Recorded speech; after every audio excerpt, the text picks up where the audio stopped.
How you doing tonight, school? I can't complain. Episode 100. I kind of just like legit just like crashed into this spot right here. So like, it's a blessing to even hit triple digits. So I'm good. How Congratulations. about you? I'm having a great night. I cannot complain. As you see, I have the Score Swayze starter pack on. I'm killing it, if I must say. So, school, as you know, for every episode of Inside the Rapper Studio, there is an origin story told from the bottom of the screen. So, could you help us out and tell everyone how everything got started for the artist that we all know and love today, the one and only Billboard scores, what I call him, Score Swayze Baby. Thank you. Everything started, weirdly enough, on 9/11, which is a weird way to start that. But Okay. yeah, I know. Like, I don't want to start like any music conversation. Like, well, two towers came down. But it went very dark very fast. yeah, I know. I know. But essentially, that was the day I started rapping. That was the day I started writing music because like things was just going on and things like that. So pretty much it was just me trying to like express my feelings through music, and that was the first time I could do that. So the first time I actually did start expressing music, I was like a huge like D Block, Rough Riders fan and stuff like that. So most of the time when it came to my music, it was more so like stylizing myself after like Styles P and Locks and stuff like that. That's why like in the beginning when like my first rapper name was Akmar Shabazz, it was a lot of anger, it was a lot of like bang bang and a bunch of like pretty much just battle rap bars where it was completely unnecessary. So pretty much like going throughout the years as Akmar Shabazz, you learn to like mature, you learn to grow, you learn to like do things differently. And evolve, right? And the process of that, essentially, I don't know what the fuck they're doing down there. In the process, I started making beats under the moniker Score Swayze, and that came the night after I watched Goodfellas for the first time as like a adult, technically. Love Goodfellas, classic. Yeah. It's legit. Like if you've ever seen Goodfellas, you know exactly how I like structure all of my music, just like a narration, just like a certain type of story being told, and things like that. So I thought Ty was gonna. Oh no! I had to ask about that because that's a structure for tomorrow's thing because you guys are going out of town. But that's neither here nor there. But for the producer side, essentially, that was pretty much going from like being what's the term? Shit.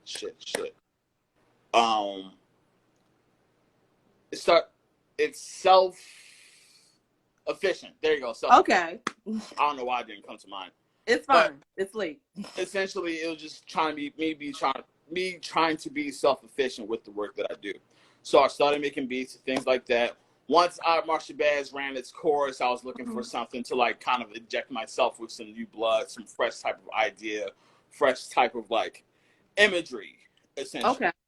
So after that, essentially, I had to pretty much get a new name. I figured I already had Score Swayze, so let's just bring it under Score Swayze as a rapper name.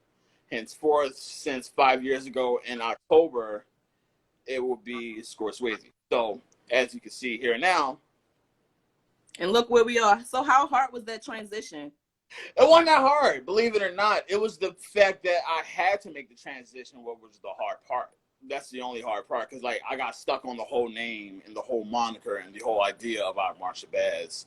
It's just, you would think an idea like this would be like stuck on something. Yeah.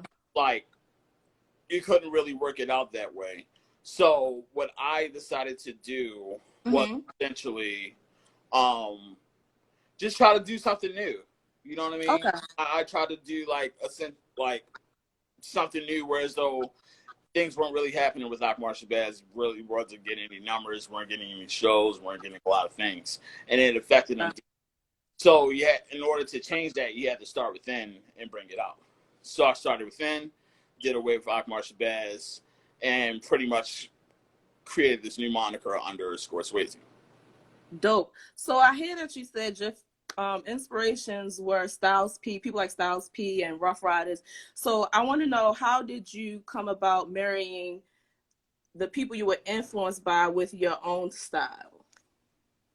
Um, it's more so just me trying to figure out how to make myself more applicable with what I got going on, and still Mm-hmm. try to include everyone, like every type of like influence that I have. Because it's not only Styles P. Of course, you got Lupe. Of course, Right.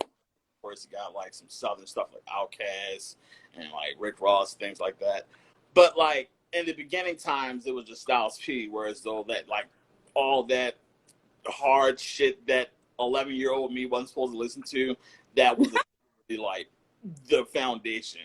But through time, of course, you have to make new foundation. You have to pretty much find out who the fuck you are and things like that, Right. and then just make something of a new of it. So from there, you pretty much make a whole new craft of style through swayze. That can be hard to do, but I think you pulled it off really well. Thank you, thank you. No problem. I You got just dropped that. That's going crazy. I love it. Love a double feature. And I really want you to tell us, what was the concept behind that, and how did you come up with the inspiration, and why a double feature? Double feature came from the idea of putting out two projects in one. That's the only Okay. way it's like a double feature. And the whole Love A part, which comes from Love a Documentary, my first LP as Swayze. Way to Essentially connect that everything like together. the pretty much. So like you would have to like connect all those things with like Love a Documentary and Love a Double Feature. And with Love a Documentary, it was pretty much me trying to figure out why I even love making music. Because there was a time where I just didn't like making music. I just felt like I did it just to do it. And then I just kind of fell back in love with it through Love a Documentary. Now with Okay. Love a Feature is essentially me kind of telling a story of where I am right now as an artist, pretty much through like Mhm. making content, doing swayze TV, doing Inside the Rapper Studio and things like that, and kind of telling the story of where it could have been had I dropped that sequel to Love a Documentary. So, Okay. so it's like a story of where am I at right now, and what could have been. Dope. Very retrospective. So, what is the thought process behind the beat selection? Because if you listen to Love a Double Feature in the beginning, I want to say Act One is very polished, very cinematic. It's almost like, you can hear the maturity and the songs that you put out in the bars is very much, it seems like you can tell you confident, focused. Like that's what I hear. And then Act Two is very much laid back. I definitely hear like, a lot of the energy from Big Nigga Season on Act Two. I'm really loving it. It's like, okay, Act One was us winning, and Act Two is like the victory lap or the encore. So it was really dope. Well, the thing is, it's kind of tongue in cheek for Act Two, because Act Two is essentially me saying, "Hey guys, I thought I won back then, but I didn't win shit. It was just me being Okay. arrogant." That's why, like BNS, for those that don't know, BNS, the majority of it was made between 2018 and 2019. Okay. Most of the shit that y'all been getting this year is old as fuck. It's just You that can't tell. I mean, and that's another thing. Whereas though, like a lot of the times when I would drop music at a certain time, it wouldn't really catch on. People didn't really get it. I mean, people still kind of don't get it in its own way, right? But like essentially, it was just kind of like things that didn't really get at that time. And that's when I realized, well, you're trying to catch up to people in 2020 when Mm-hmm. you're already in 2024. So what Mm. you would have to do is kind of like wait for them to catch up to you, and then just push that shit along. So Right. like, pretty much the project was already due to drop this year. It just in my head, I didn't even fucking know it. That's Okay. why BNS and the second act of Level Double Feature is made in the exact same time frame. Well, thank you for the content, because you gave us a lot of content. You gave Yeah. us our money's worth, and I appreciate it. It's the name of the game right now. Like, it's nobody gives a shit about rappers anymore, and it's not me being like sour grapes or anything. It's just that you have to bring more to the table other than, Yeah. hey guys, I make music. Like, we don't give a shit who doesn't make music. Like, what else do you do? Like, who are you? Exactly. So what I try to do with like the packages that I've been doing this year, such as like BNS doing director's commentary, doing director's cut, and even making like a championship edition, which is like the polar opposite of chopped and screwed. And Okay. like, trying to give everybody something to like indulge into rather than just a regular ass EP. Because people want more, so give them more. It's supply and demand. That's the economy that we live in. Absolutely. And you have to be a madman to put out a double feature project. So talk about the pressure and the work that was put in to putting together Love a Double Feature and actually rolling it out, because you did an excellent job with the rollout. Thank you so much. I'm glad somebody fucking noticed. I noticed. Let me tell you something. I was tired just looking at it. Okay. Like, basically, like, it didn't really take a lot because legit the only process that was really done through the whole thing was just recording. Okay. Because like for the majority of it, I want to say, because like of course the second half of Love Double Feature Act 2 PBS, that was already written out and already done. I just had to record it. BNS already written out, just had to be recorded. Boom. The only fresh material content that it's on Level Double Feature is Act 1 TWFNS. Whereas though I produced all the tracks legit in like a week. I wrote everything in like 2 weeks, and I just came up with the concept and the skits and all that stuff from like ECW within the span of 2 weeks. So all that was just me just kind of like storytelling and writing for 2 weeks of what the fuck I was going through during quarantine, which is doing Swayze TV Live, not Swayze TV Live, doing like Inside the Rapper Studio, playing Smash all day, fucking around, being a degenerate, making music, just regular old life. It was just me kind of telling them where the fuck I am in 2020 in the midst of all this crazy shit. Got it.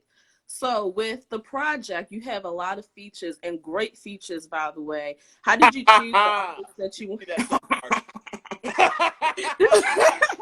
How did you choose the artist featured on Love a Double Feature? How did you go about picking the artists that you wanted for each song? Well, I don't know if anybody's noticed this. For the only features that's in Act 1, they came around the same week of Inside the Rapper Studio, which is week 9. Okay. Yeah, exactly. So Jamari was the Monday show, and Taser, the person that's at the top of the screen here, she was on the Thursday show. So I figured in the same week span of like, I hate when they do that happy birthday shit. And the same week span of pretty much me doing like, happy birthday 6 fucking days later. Thank you guys. Better late than never. Yeah, better late than never. I take that. But and like it was kind of me still telling the story of what I was going through quarantine, because like I've never worked with either artist at the time, but being as though I already interviewed them, and then like at the end of me and Jamari's interview on Inside the Rapper Studio, he's like, "Yo, y'all really fuck with like where your head is musically? Yo, we should work." And I'm a man of my word. If you say we're gonna work, we're gonna fucking work. You know what I mean? So I figured the best way to do that, shot him the beat. He actually liked it, like to the point where like even I don't know if they're still on this live. I can't check because it's not my live. Oh, it is my live. Oh, I can still check, but still. But like even like Taji and the rest of Working Title Podcast, they were saying that was like first of the year. That shit was crazy. This, that, and the third. Like there's a lot of like accolades. It was a lot of like high regard for Cool Bar with the Stick, because like a lot of people still don't know this part about Cool Bar with the Stick. That song is actually a year old. Really? The song is a year old. Now, where it stopped Cool Bar with the Stick, homie. I just needed me a place to put my energy. Then I stopped writing right after that. Okay. Because, like, I figured with an intro like that, it was real cool. The beat's cool, things like that. I didn't know what to do with the song yet. And even still in that song, thanks, guys. Even still within that song, I was still talking about Swayze TV, but like a year before this, I wasn't doing any of this shit, so it still came off as a little cappy. You feel me? Okay. So I'd much rather, like, you know what I'm saying, put the work in and then drop the song and still add on to the song and add myself and put myself in a position where as though I can actually like live this song to finish. Gotcha. So yeah, Cool Bar Was Sick was like a year old. I finished it like 2 weeks before 2 weeks before the project was like done. I did that. Everything else, I just wanted it to be me. Like I always tell people, like Love a Double Feature is the most honest project you're going to get out of me, whether it's honest musically or whether it's Okay. honest content wise, and that's what I wanted to do with it. That's dope. So one of my favorite songs that I want you to talk about, and let's get the thought process for this one. Goodfellas and Chambers. My favorite. I love the beat. The production is amazing on that song. Can you walk us through that and tell me a little bit about how that came together? So, I believe that you can actually. I like leaving breadcrumbs for people when it comes to my music and things like that. You can actually go to the live. We're gonna drop more music video. I try to see you wrestle. But I actually leave breadcrumbs for every like part of my songs and every part of my projects and things like that. And there's a huge loaf of bread in my IGTV. It's the first episode of We Need to Cook. Whereas though like I was like pretty much trying to make beats on live and things like that. That was the day I made 3 beats in one day, and 3 of those beats were made for TWFNS. So Okay. TWFNS was kind of made for the majority in one day. And wow. One of those songs was Goodfellas and Timbers. The sample that I found out for it was on the show Rami. And at the end of the episode, it was season 1, episode 2, when he first met up with Uncle Nazim, started working at a diamond factory. Well, not diamond factory, diamond district. And the song that played was Mafat Shilib. And it was a band called Al Masriin. Yeah. And I played it because like I was in my room just watching it, like, oh, okay, so you know, so Hulu show about Muslims, I guess I can relate. I mean, in the midst of it, the song played. I'm like, hey Siri, what's this song? And just like after that, I got the sample. I sat on it for a while until like the day where I made those 3 beats. That was one of them. In terms of like the writing process, I was really just trying to figure out where my head was at the time in terms of like everything. Like that's why that song just kind of just captures everything. Whereas though it captures like cancel culture, it captures like what I'm doing with like the next project on Swayze TV, which is Saturday Night Smash. Also talking about like pretty much with my friends and hanging out and what I like fucking around as usual and things like that. So with Goodfellas and Timbers, it's really just me talking shit. That's legit the best way I could describe like Goodfellas and Timbers. It's the only song that and City of God where I'm just talking shit and just fuck it. Big energy. Like yeah, that's pretty much what it's supposed to be. Like TWFNS tells the story of what I'm doing in like quarantine, but that's a big part of me in quarantine. Just like, you know what I'm saying, fucking around. Like people see the whole like going live Monday through Friday thing, but the thing that's really important is in the project is really subtle, but it's really important. Is static. Okay. And static. That's when pretty much the live is off. I'm clocked out. I can do what the fuck I want. Like if you know me personally, like after every live, like when this live goes off, that's the static. That's when the show is off. That's when I do whatever the fuck I want. That's where songs like that's pretty much like when you clock out. Pretty much. Gotcha. That's where songs like City of God, Goodfellas and Timbers, and Majnun Man, Rami Salami comes in. Whereas though like that's after I'm off the clock and I'm just doing like regular old score Swayze shit every other fucking day, you know? Gotcha. So pretty much that's where that song lies in. It's every other day score Swayze. Dopeness.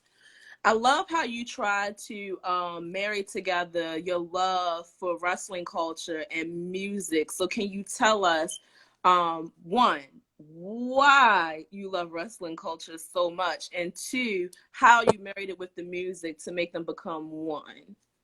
Well, the reason why I love wrestling culture so much is because it completely mirrors the industry that I'm in, which is rap. Mm, Uh, okay, it does. It does. like I can see it. all the winners are predetermined according to popularity and size. Every bump that you take is real. Everything that you do is somewhat scripted, so everything is essentially promo. You know what I mean? Okay. And every content that you put out is you cutting a promo. That's why every time I'm on live, I try to do like somewhat of like a speech or somewhat of like some type of like narrative, whereas though that's kind of what it is. Because honestly, rap is fucking wrestling. They're both. It's just one of them's They on. go hand in hand. Yeah, it's just one of them's more honest enough to say that, hey guys, I'm kind of fake. Right. And like the way I marry it through the music is pretty much just any other way that I would marry any other like type of like story within music. You just tell a story, like include these themes in here, throw these snippets in here, tell a story within the story. You know what I mean? So with TWFNS and BNS for that matter, Mm-hmm.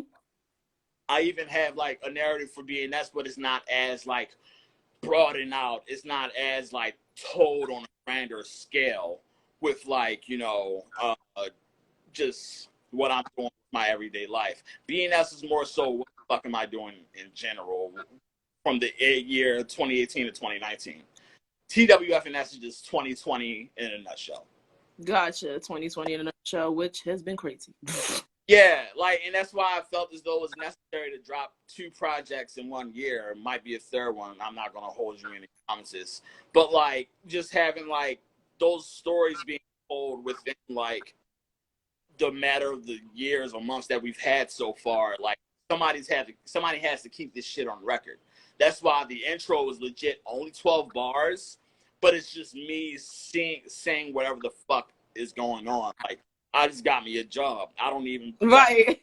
pay me much. I'm just feeding them up. Ask some questions to some niggas that don't know I make songs. Then it's Mm-hmm. you don't you would think nobody's getting along.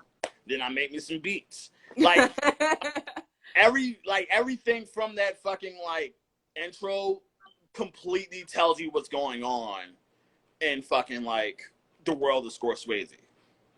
Got it. Got it. Very dope. Thought Boy Freestyle. Oh boy. Okay. Okay. All right. See, and this is why I picked you. This is why I picked you for like the episode 100 and not the finale, because the finale is the nice part.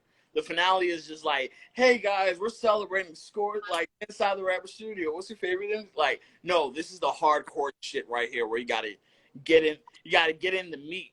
You know what I mean?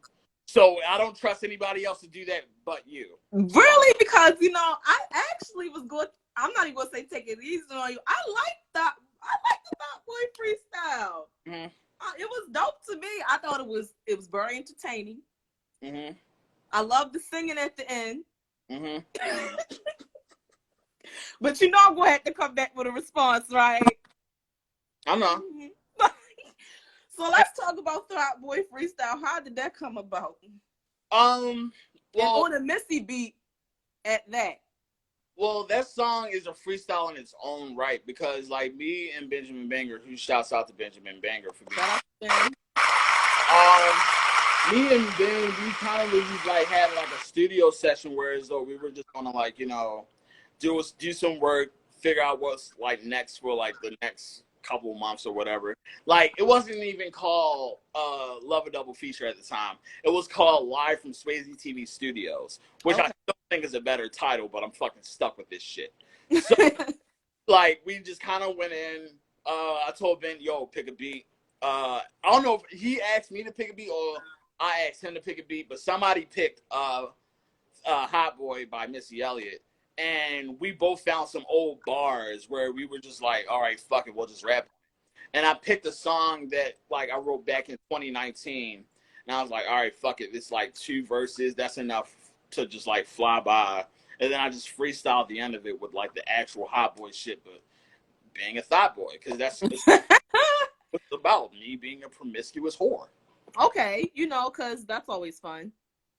Yeah, I mean, I feel like I had to be more honest with myself on on Act 2 rather than Act 1. Because with Act 2, all those songs are old as shit.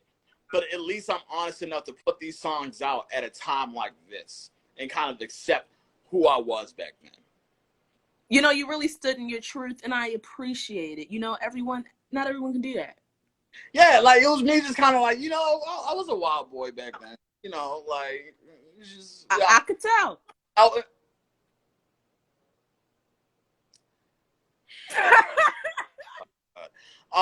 but yeah, like it was just me kind of, hey, that was me.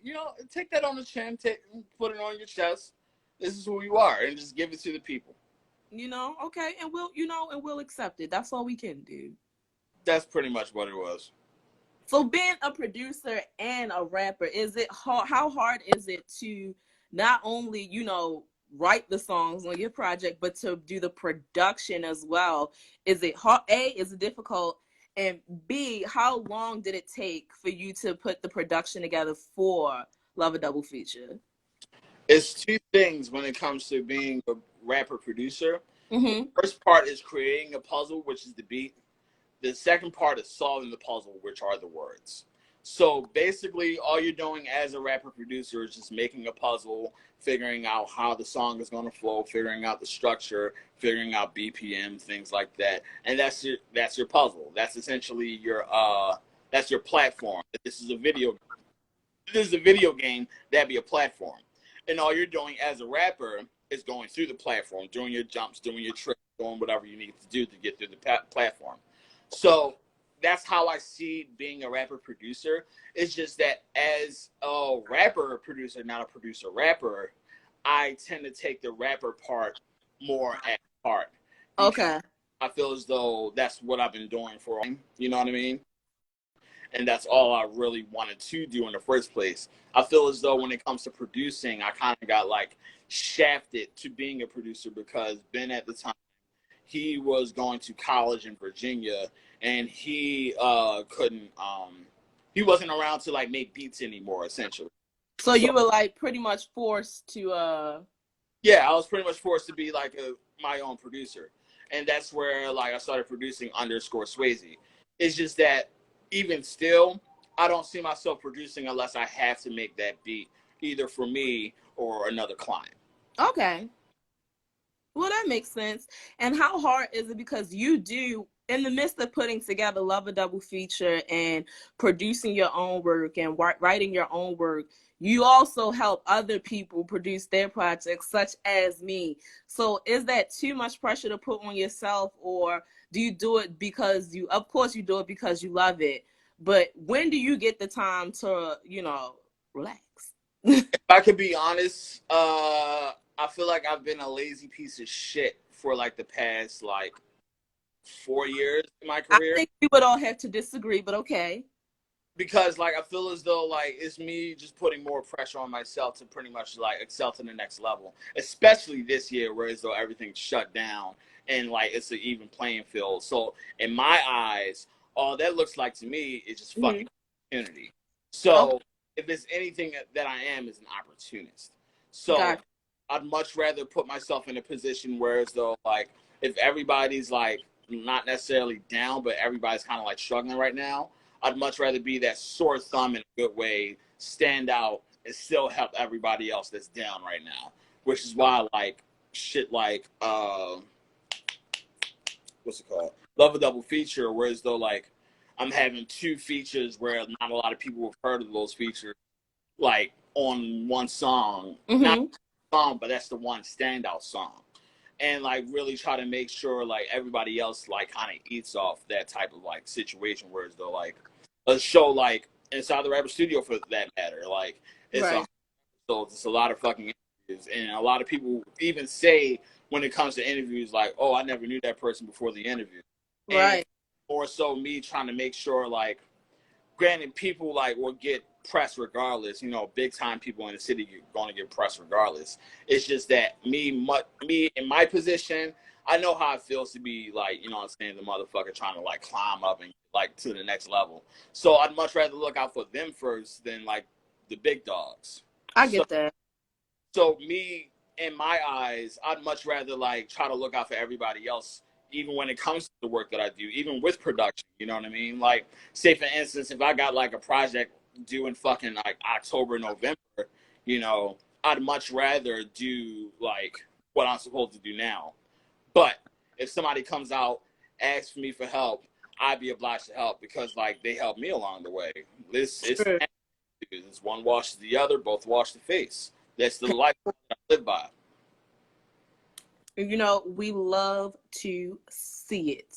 So can you tell me so can you tell me more about, you know,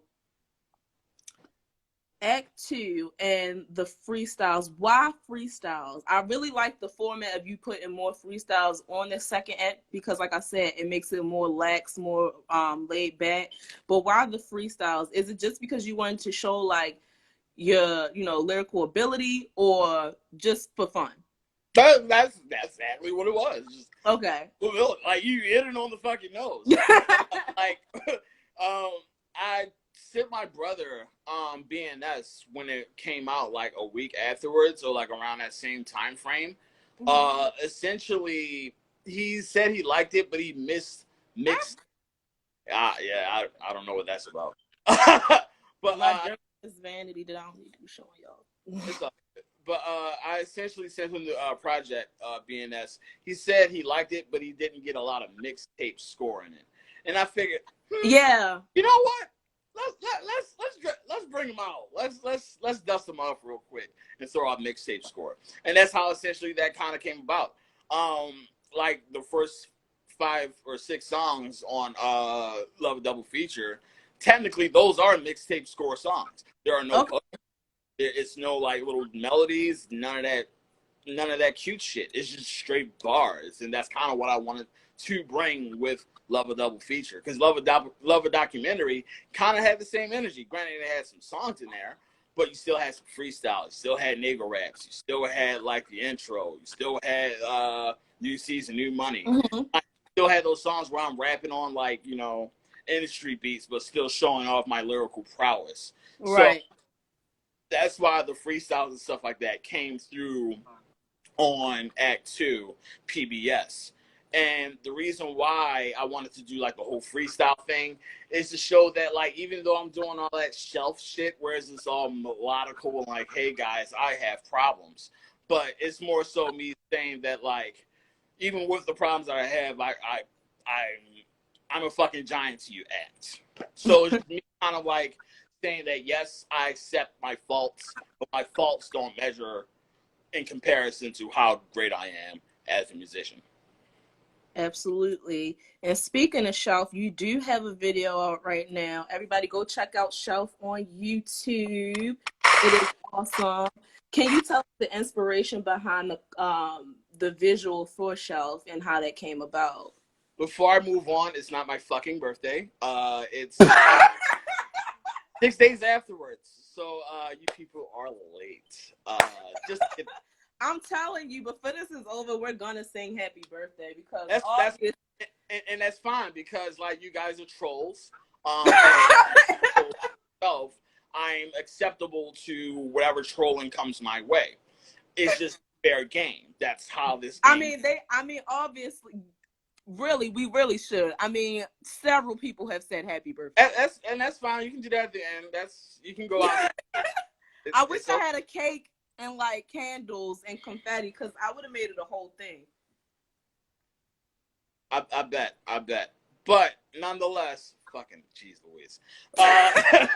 For the concept of Shelf, it's a pretty dark concept. I ain't gonna hold you. It's all about, you know, you always bring us some like right here, and then we go real dark every time. That's who I am. You know. But essentially, the concept of Shelf was me and my obsession with death. Okay. Essentially, before the project came out, I was pretty much going through like work shit, like staying at work and things like that, and working a lot. And one of my coworkers named Justin, we used to hang out a lot. We used to and at work we used to hang out a lot, and just like be real close with each other and stuff like that. And in the midst of the quarantine, he actually passed away, and I had it until like a week or two afterwards. Okay. And that really struck me to a core. And even before that, my grandmother passed on May 20th. I'm so sorry to hear that. Thank you.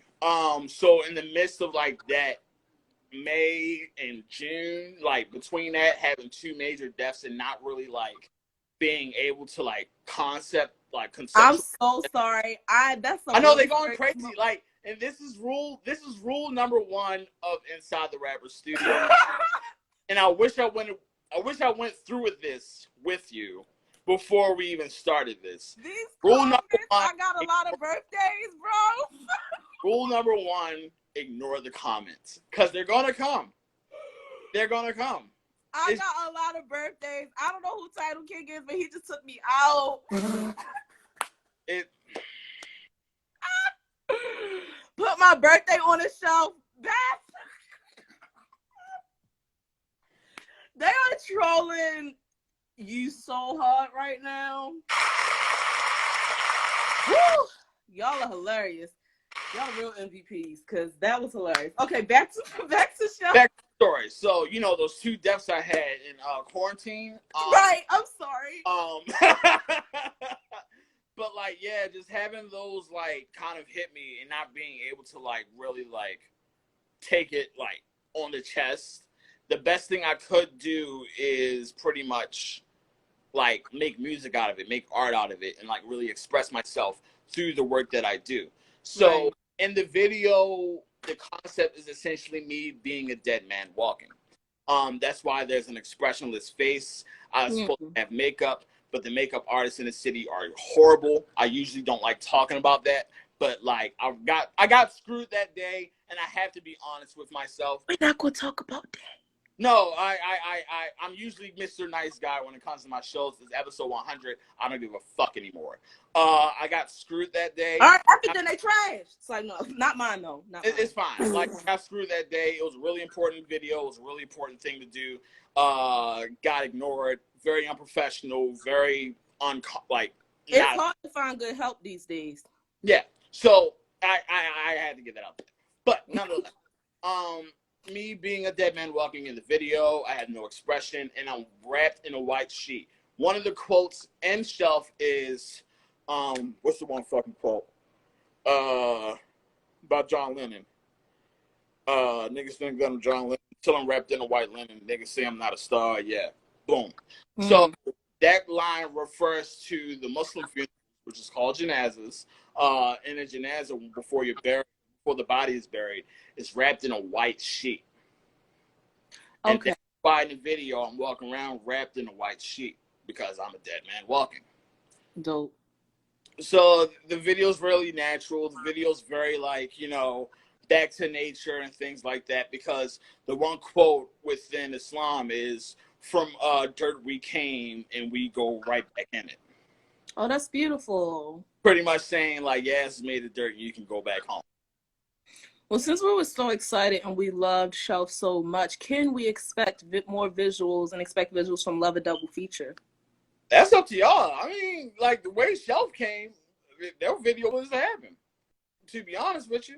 Like, really? No, for real. Like, I tried, it was 5 different, treatments. 5 different treatments of Best in the World, because that was the next video. Okay. Depends on that, because everybody loved Best in the World. It got on fucking playlists and all that shit. Niggas want to cop on the remix that doesn't exist, and it's just like a bunch of like, oh yeah, we gotta do this, yeah, but plans fell through. And you got somebody asking for another remix in the comments right now. Rule number 1, Taze. Ignore the comments. You like zone. You gotta zen out. So like, I was getting a lot of that in the midst of it, but like, everybody just loves Shelf so much, and on top of that, like, one of Justin's favorite songs, that was Shelf. Like, he even posted it on his page on IG and stuff like that, and it really, like, god damn, like, that's actually the song to go for, because like, that's the song everybody was like resonates with. I mean, granted, I may being that's to be on some like tongue in cheek. Oh, you guys only want some icy shit, guys, you know. But Mm-hmm. like once you put like the genuine shit in the middle, it kind of stuck out in a good way. So I had to reward them with the video of Shelf because that's a song that they wanted and that's the video that they wanted. And I'm sure they appreciate it because I do, and it was amazing. I really loved it. Of course, Score, it's no problem. Thank you. We Thank are nearing the end of our interview. This was amazing. Thank you so much for answering these hard-hitting TMZ in your business questions. Oh, you got it down pat. Look at you. You're studying. you know. I don't know. Maybe it's the hat and the robe. I don't know. I'm feeling like Roby Bryant right now. You know, I'm out here. No. You see it. You see it. Look, don't be no hater. Too Don't late. Being a hater, it don't look good on you. Hate don't look good on you. Everything look good on me. You ain't got to worry about that. Oh, really? Well, you know, okay. Well, before you get out of here, any last words, promotions, or propaganda for the people? We want to know. All right. So first things first, I really had to thank everybody that's in this live. Especially Beth and Meech, because you guys are just the best. But yeah, I really gotta thank everybody in this live. With episode 100, it was supposed to be title. It's just that I didn't have enough time to like link up with him and do like the whole rehearsal thing for like, you know what I mean, episode 100. But being as though you were available, I had to like pretty much call an audible. But Title's the guy. I can never like, you know what I'm saying, leave him out of anything. You feel me? So that's why tomorrow I'm doing the whole inviting everybody that I had on Inside the Rapper Studio thing. But he has the special invitation to come on, talk about the show, how he feels about the show, and things like that. I bet you didn't. Shut up, Beth. But yeah, I like to thank everybody for even bringing me this fucking far. Episode 100. I was just talking shit back then. Like it was week 3 when I said, yo, you know, I'll probably make it to episode 100. Oh, fuck it, why not? And here my stupid ass come like 17 weeks later on episode 100, and it's just like, yeah, well, this is where you are right now. So it's a huge blessing. I really appreciate all the love that I've been getting over the past 20 fucking weeks. Really a lot of work that's put into it. I shortchange it a lot in terms of like how easy it is, and oh my god, guys, it's just FaceTime conversation. But it's like production. I put the lights up. The girl was nervous, okay? Like, I was over here sweating, heart palpitations. It was too much. No. The one person I have to thank for this is doing a damn fucking good job. Huge shouts out to you for even stopping this shit, like bringing this shit to a fucking like. This is great. This is solid work. You're doing a great job with the interviews. Great questions. Your like segues are solid. Like there's no fuck up with the segues at all. And like everything seems so natural. And like you even still kept the notes. Like you did a solid job with this, Taze. So I need everybody in this live to drop hearts, drop likes, drop comments for the big dog up top on the top fucking screen. Stop it. You think you're gonna outthank me on my show? You're not outthanking me. Fuck no. I'm outthanking you. No, I'm out thanking you. Thank you. And I'm so sorry y'all had to see my messy ass vanity, but I had to get ready for the live and I didn't have time to clean it up. So I do apologize. I promise y'all I'm not messy. It's just I had to get this together. So sorry about that. But no, I'm out thanking you. So thank you. And before you even get a chance to say thank you again, I'm going to end this live. Everybody go spam Score's comments right now saying happy birthday. And then we're going to happy birthday to you. Cha, cha, cha. Happy birthday to Score. Cha, cha, cha. Happy birthday, dear Score. Cha, cha, cha. Happy birthday to you. Woo! Go skip spam his comment. I want you to know that this is definitely the clip I'm saving for the huge shout out thing. I'm definitely using this. Absolutely. But yeah, thank you very much for a solid interview. Great fucking work. I have to pretty much tell you from a personal standpoint. You took this challenge on very fast and you executed it very well. I have to give you a lot of credit. Did I tell you not to outthank me? I don't care. For a person that's done this show for 99 episodes and you've had your one, that one was a great one. So huge shouts out to you. Thank you. And we're going to end this live right here because if I outthank him again, he's going to try to do it to me. And we're just going to keep doing this thing all night, y'all. So good night. Thanks, everybody, for coming inside the Rapper Studio tonight. We out. And as always, wash your hands, wear a mask, and stay in the house. Peace.